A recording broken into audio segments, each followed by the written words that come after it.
Kenny here with Gardening Simplified. It is June 3rd.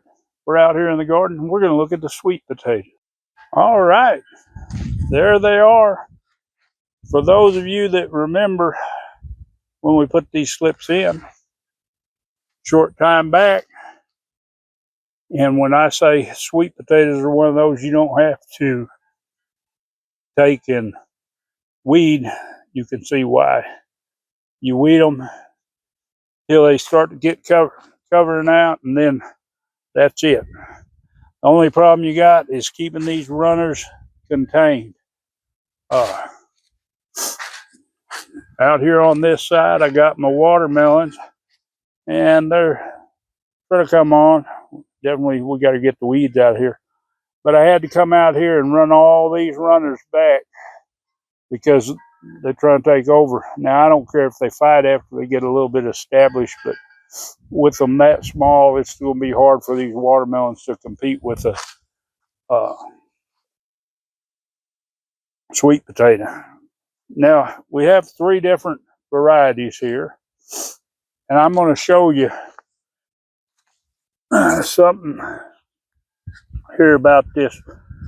Now, if you can see how thick this stem is, it's good pencil width or a little bit bigger in diameter. These things, this is a variety that I've kept planting over and over because the plants are so hardy.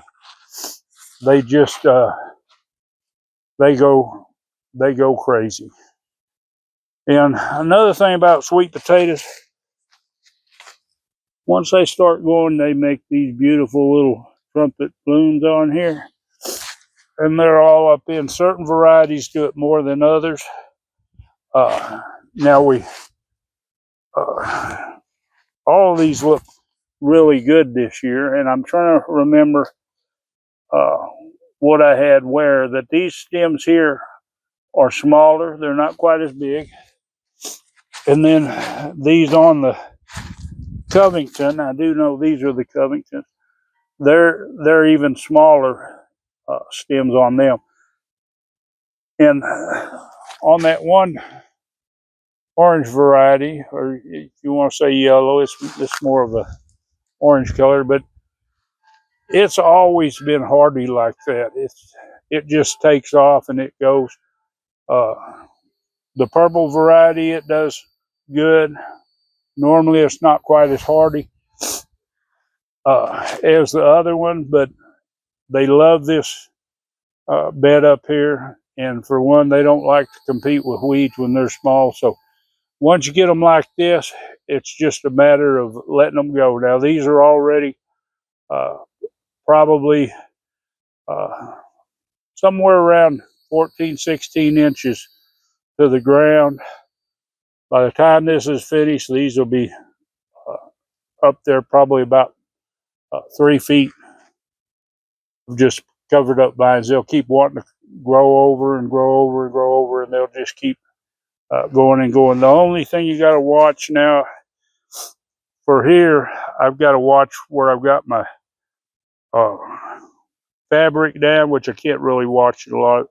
But what happens is anywhere these vines root in, they're going to start setting little sweet potatoes. So I might have some under my walkways. I'm not going to worry about it too much.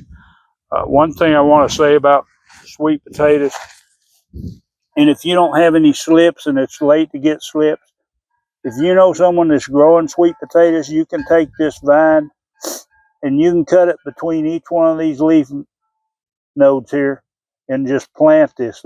Each one of these will root in and they'll start a vine out. It won't take long. You can just stick them in the ground and keep them wet. Now, a lot of people just likes to plant the tips because the tips are a little bit more active. So if you can get somebody where you can just clip the tips, they will do good. They'll start vining out as you see it start to put a leaf out here if the tips are cut off. But each one of these will go ahead and start growing. So it's not too late if you want to grow sweet potatoes and you know somebody that's growing them. You can go ahead and get a cutting from them and stick them in the ground, keep them moist, and they'll get after it. But anyway, hope you like this update. And if you want to see more content like this, of course, hit that subscribe, hit the bell, select all, and give it a big thumbs up.